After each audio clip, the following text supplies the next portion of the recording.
البتہ ایک بات ذہن میں اور رکھیے طلباء کو، چونکہ اس سے فائدہ ہوگا، کہ امام بخاری رحمۃ اللہ علیہ نے اس حدیث کو، حدیث تسبیح کو سب سے آخر کے طور پہ کیوں چنا؟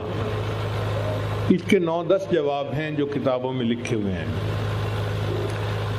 جب میں نے اپنے استاد سے یہ حدیث پڑھی تھی تو انہوں نے جو جواب محدثین کے لکھوائے تھے کہ بھئی امام بخاری نشست ختم کر کے اٹھ رہے تھے تو انہوں نے کہا کہ میں سبحان اللہ پڑھ لوں، گناہ معاف ہو جائیں گے، اور نبی علیہ السلام کو عمر کے آخری حصے میں تسبیح زیادہ کرنے کا اللہ نے حکم دیا، فسبح بحمد ربک واستغفرہ انہ کان توابا۔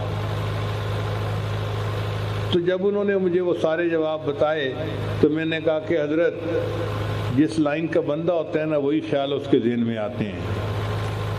کہنے لگے ہاں۔ میں نے کہا کہ چونکہ میری یہ لائن ہے ذکر و سلوک والی، تو ہمارے پاس ہر آنے والا بندہ کوئی نہ کوئی پریشانی لے کے آتا ہے، یہ مصیبت، یہ پریشانی، اس کا حل، اس کا حل، اس کا حل۔ تو مجھے تو یہ لگتا ہے کہ امام بخاری رحمۃ اللہ نے اس کو آخری حدیث کے طور پر اس لیے چنا کہ اب یہ طلباء پڑھ کے گھروں کو واپس جائیں گے، کوئی کاروبار کرے گا، کوئی ملازمت کرے گا، ان کی شادیاں ہوں گی، یہ طالبات گھروں میں جائیں گی، ان کے رشتے آئیں گے، یہ اپنے سسرال کو جائیں گی، پریکٹیکل زندگی گزاریں گے، اور پریکٹیکل زندگی میں ان کو مشکلات کا سامنا ہونا ہی ہے، تو یہ مشکلوں میں پھنسیں گے۔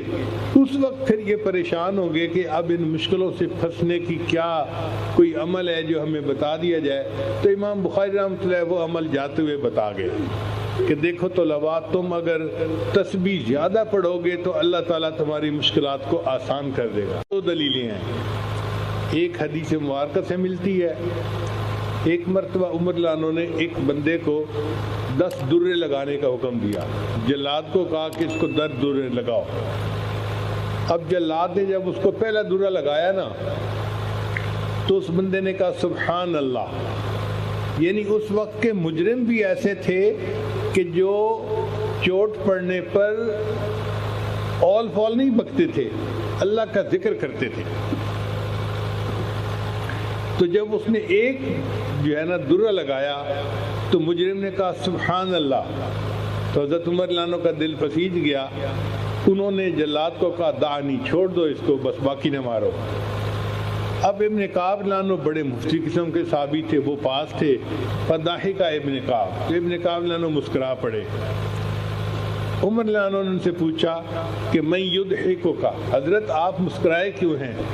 وہ کہنے لگے کہ میں حیران اس بات پہ ہوں کہ سبحان اللہ نے اس بندے کی سزا میں تخفیف کر دی تو سبحان اللہ بندے کی سزا کو تھوڑا کروا دیتا ہے۔ یہ تو حدیث پاک سے اس کی دلیل ہے، اور قرآن پاک سے اس کی دلیل یہ ملتی ہے کہ حضرت یونس علیہ السلام اللہ کے منشا سے مچھلی کے پیٹ میں چلے گئے۔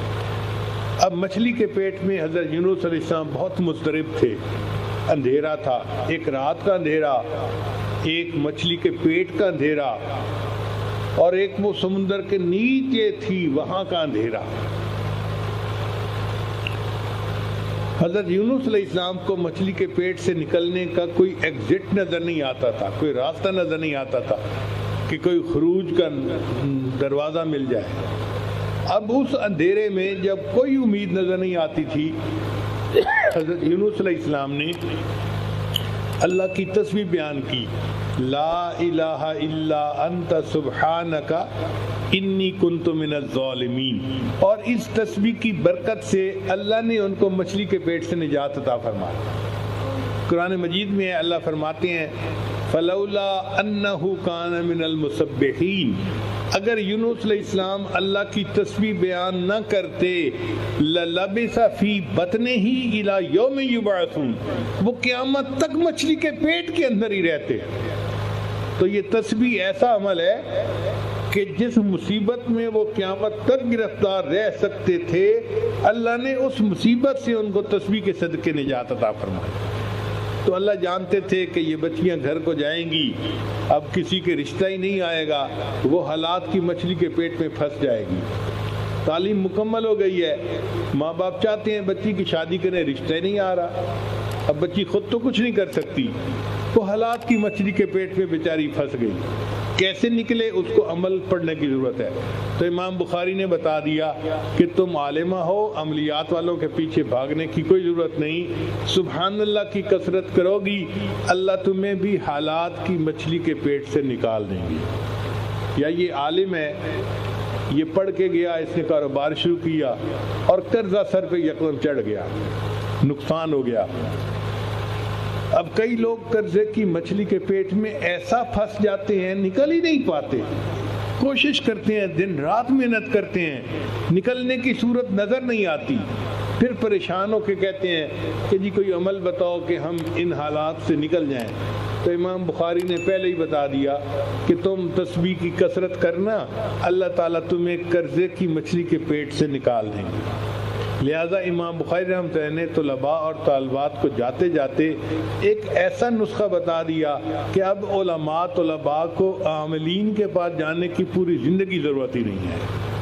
حدیث پاک کے مطابق تسبیح کی کثرت کریں، اللہ تعالیٰ حالات کی مچھلی کے پیٹ سے نجات عطا فرمائیں گے۔ تو استاد نے اس جواب کو پسند فرمایا تھا۔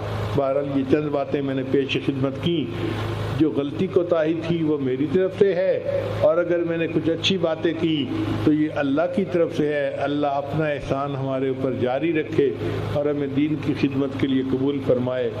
ان بڑے علماء کے سامنے کچھ کہنا میرے لیے مشکل تھا، بہرحال ہمت کر کے میں نے کچھ کہہ دیا ہے۔